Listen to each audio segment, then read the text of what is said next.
Hello there guys, welcome to another of my videos.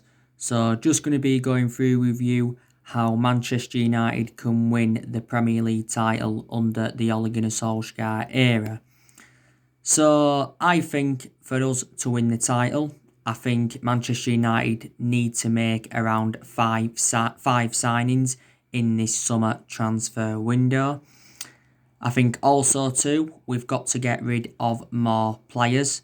Like I've said to we could get rid of up to at least 8 players in this summer transfer window. Like I said, we're looking to get rid of the likes of Jesse Lingard. We're looking to get rid of Andres Pereira. It's likely Smalling's going to be leaving the club. It's likely Rojo's going to be leaving the club. Jones, it's likely he's going to be leaving the club. We're also looking to get rid of Diego Dalot. Sergio Romero, he's open to leaving Manchester United. And obviously, Eric Bailly and Victor Lindelof's futures are uncertain at Manchester United, but I think they will remain at the club for this season. Obviously, the news on Fred. He recently made an admission saying that he wants to leave Manchester United because obviously, Donny van der Beek is incoming. Fred's probably going to find game time very, very difficult. Now, it obviously does say that Galatasaray are interested in Fred. Recently, they inquired about getting him on loan, but Manchester United had turned this down. They actually want to get him on loan with an option to buy, I think, at the end of this season, is it? Obviously, Fred's endured a few years with the club. We did get Fred in Jose Mourinho's, final transfer window. We paid around £52 million for him from Shakhtar Donetsk. And I thought he was an exceptional player at Shakhtar Donetsk. But I thought last season, Fred did very, very well. And he confounded his critics wrong because obviously under the Jose Mourinho era, Fred received a lot of criticism. But there again, under the Jose Mourinho era, Fred never really got his opportunities. Fred has got a contract with Man United until 2023. And I think for us as well to win the title, we've obviously got to see improvements, like I've already said before. Aspects of our games have got to improve. Like we've got to be more clinical in front of goal. I think we need to look a bit more expansive on the ball. I think we need to be quicker on the flanks. I think, defensively, we need to improve. You know what I mean? I think also Solskjaer's got to improve his decision making. That's another one. And there's certain players that have still got to improve at Manchester United. I think definitely Harry Maguire, he's got to improve. Obviously, last season was his first season at Manchester United.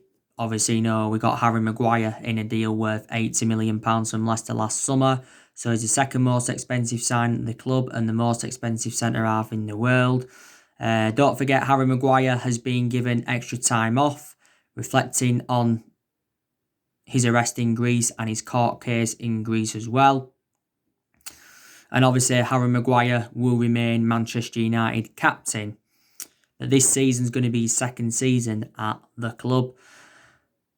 I definitely think Victor Lindelof's also got to improve because last season had some good games, but he also had some bad games. Victor Lindelof's endured, 3 years with Man United. I think is this season going to be his 4th season at the football club. We did pay £30 million for Victor Lindelof from Benfica back in 2017. Eric Bailly is a very, very good centre-half, is Eric Bailly, to be fair. But I think he's got to try and improve his fitness because he's far too injury-prone, is Eric Bailly. Obviously, in pre-season of last summer, Bailly sustained a bad knee injury. He was out with that knee injury until February. Obviously, came back in February, had some good games and obviously had a concussion in our 3-1 defeat to Chelsea in the FA Cup semi-final. And this has been Bailly's, I think Bailly's enjoyed, is it 4 years now with the football club? There's still a possibility chance that he could leave. De Gea, I think he's going to remain at Manchester United this season, but obviously if we decided to sell him in this summer transfer window, I still think we'd get around £60 million for De Gea, even though he's been a liability in the last couple of years, reflecting on the calamitous mistakes he has made. Like I've said to you before, De Gea's had 7 good years out of the 9 years he's been at Man United. We paid just over £18 million for De Gea from Atletico Madrid back in 2011. And this season's going to be David De Gea's 10th season at the football club. I think De Gea's made 405 appearances for us in all competitions, and 300 odd of those appearances have come in the Premier League. And Solsjaer said, he's been the best goalkeeper in the world for the last 9 or 10 years because he has won everything domestically at the football club, and he's also won individual awards. But he's been our number 1 goalkeeper for several years and, could remain our number 1 goalkeeper for this season. Like I've said, I think Solskjaer needs to put Dean Henderson as number 1 for this season. Because I think now Dean Henderson is reliable enough to become our number 1 goalkeeper because he's now got that experience behind him.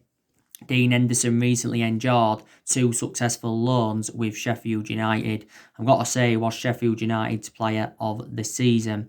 But Solskjaer did recently say that Dean Henderson is not yet ready to become number 1.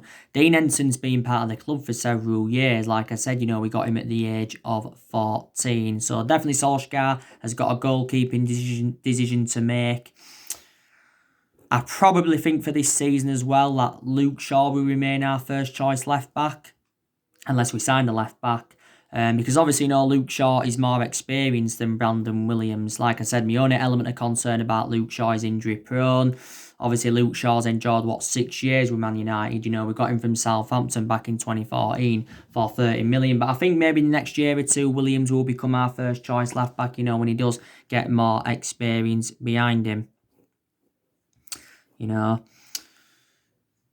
But I can't see Manchester United, to be honest with you, making 5 signings in this summer transfer window.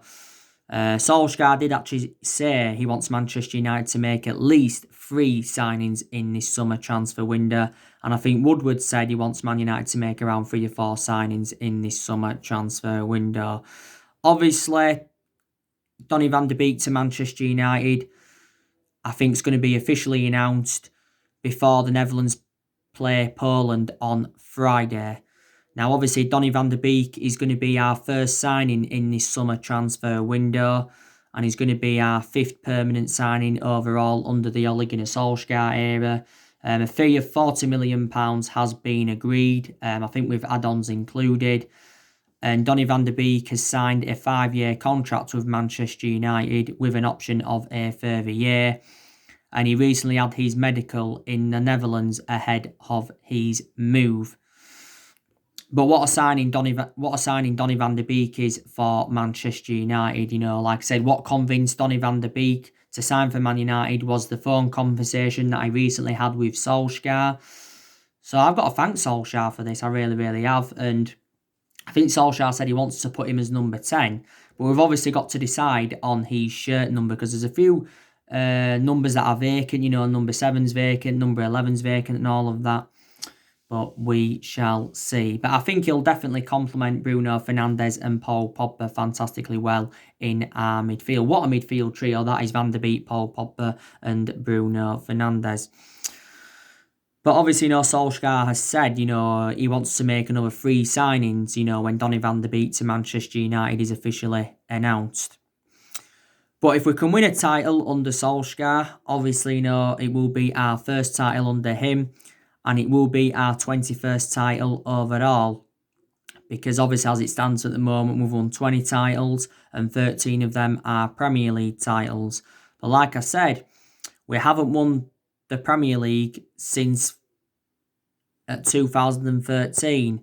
The last time we won it was in Alex Ferguson's last season, and we failed to mount any kind of title challenge up for the last 7 years. I said to you, didn't I, this season, Solskjaer's obviously going to have bigger expectations to exceed, because our expectations this season will be to challenge for the league, and another one of the expectations will be to win a trophy. Because obviously, we've not yet won out in terms of silverware under Solskjaer. And we haven't won a trophy for over 3 years. And that's the first time this has happened in 31 years. But this season is going to be Ole Gunnar Solskjaer's second full season at the football club. Obviously, last season was Ole Gunnar Solskjaer's first full season at the club. And I thought he did well in his first full season. Exceeded most of his expectations. Obviously, got us qualification for the Champions League. Also got us third. And we also progressed to 3 semi-finals because we got to the FA Cup semi-final, we got to the Europa League semi-final, and we got to the EFL Cup semi-final. But like Solskjaer said, semi-finals are not good enough. But the first part of last season, you wouldn't have thought Solskjaer would have exceeded any of his expectations, because don't forget, we did enjoy our worst start ever to a Premier League season. And I thought at that point Solskjaer was going to get sacked as Manchester United manager. And it was looking very, very likely he was going to get sacked, because there was obviously talks of Mauricio Pochettino coming in, and there was also talks of Massimiliano Allegri coming into the club as well. But it wouldn't, sold anything it wouldn't have sold anything even if we had have sacked Ole Gunnar Solskjaer. But like I said as well, everything's been going wrong for Manchester United up until this news regarding Donny van der Beek, because like I said, we had the incident with Harry Maguire. Obviously, Brandon Williams recently got injured. Don't forget he said that Anwan Bissaka's going to miss the start of pre-season training because he recently travelled to Dubai and he's got to probably quarantine for 14 days, it said. Pogba recently got tested positive for coronavirus, and obviously, Marcus Rashford had sustained an ankle injury not too long ago. So he's a doubt for England's games against Iceland and Denmark.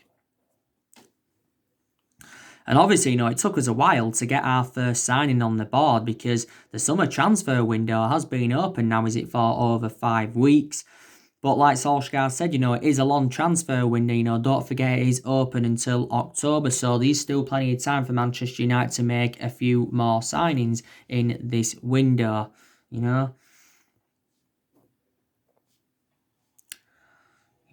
But like I said to you, Man United, we're beginning to lose a lot of patience with the board, because of obviously, our lack of transfer activity and all of that. And, like I said, we've been very, very critical of Woodward and the Glazers for several years. Like I said, with how poor our recruitment policy's been for several years, we've overpaid for players in recent years and that. And, we've made mistakes in the last 7 years, and that obviously, the blame stems from Woodward and the Glazers on that. We spent £1 billion nearly in the last 7 years on players. But, don't forget, Woodward did say, didn't he, I'm determined to back Solskjaer in this summer transfer window.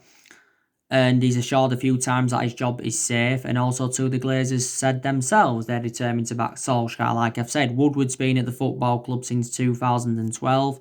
And the Glazers have been at the football club since 2005. So Woodward's been with us around 8 years, and the Glazers have been with us around 15 years. But, like I said, Solskjaer spent quite a bit of money at Man United, so far. He spent just over £200 million at the football club. Obviously, last summer, Solskjaer brought Daniel James, Anwan Bissaka and Harry Maguire in. And in January, obviously, bought Bruno Fernandes and Odi Nagalo in on loan. And he's also brought a few young players in, which is obviously, very, very good news. And I've got to credit him as well, because he has got rid of a lot of the deadwood since he got recommended in to Manchester United. And another good thing is as well, we are unbeaten in the league since January. We are unbeaten in our last 14 league games. We also went on a 19-game unbeaten run in all competitions until Chelsea had beaten us in the FA Cup semi-final. But like I've said, this season will tell the story if Solskjaer is the right manager for Man United and if he is the foreseeable future. I said either way, Solskjaer deserved another season, even if we hadn't got qualification for the Champions League and that, because it is a transition period for Man United, and it has been a transition period for a while. And I want Solskjaer's managerial tenure to work out, because at the end of the day, he knows the club well. He was a great player for the football club for 11 years. He flourished under Alex Ferguson's guidance. So I definitely want it to work out for him. Obviously now we know it's not long now till the season starts. Obviously, you know, we've got Crystal Palace on the opening day.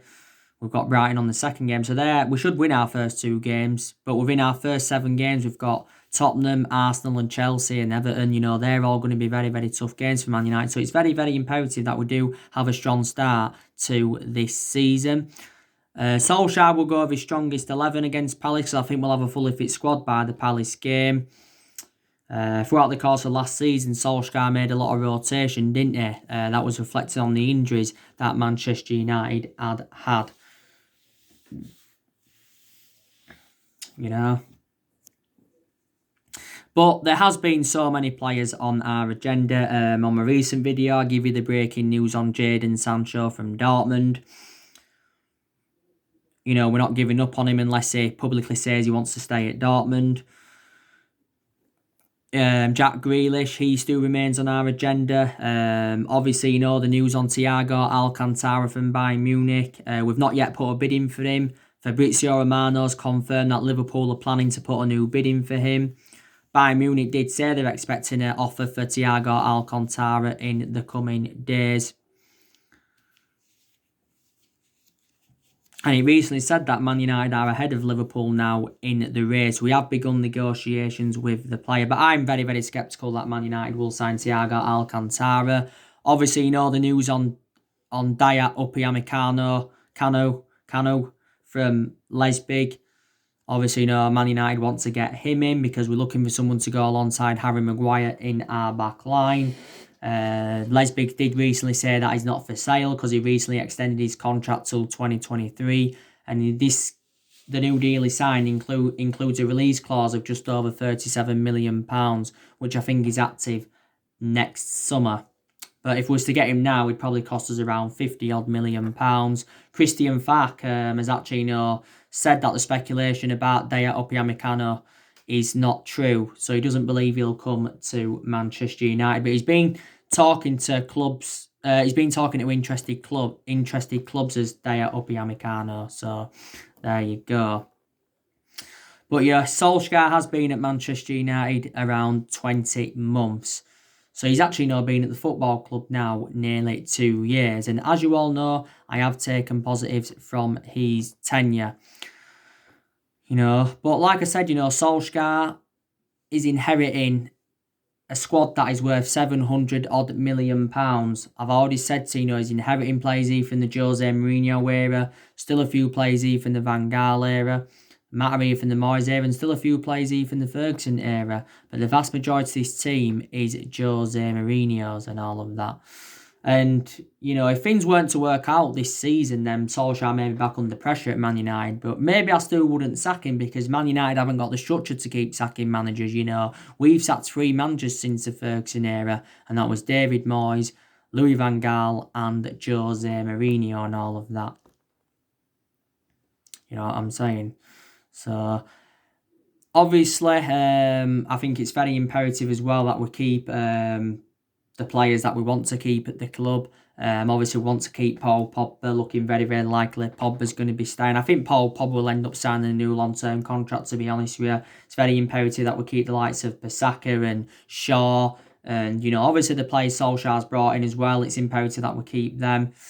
I think it's imperative that we keep McTominay. It's imperative that we keep Matic, because I think, you know, a lot of aspects of Matic's game's really, really improved. Obviously, it's very imperative that we keep the likes of Greenwood and Williams. Also, Rashford, it's very imperative that we keep him. Very imperative as well that we keep Anthony Martial. So, yeah. That's really everything to update you today, guys. Drop your comments, likes below on the channel. If you do, consider subscribe as always. And take care. God bless. And I'll see you all again very, very soon.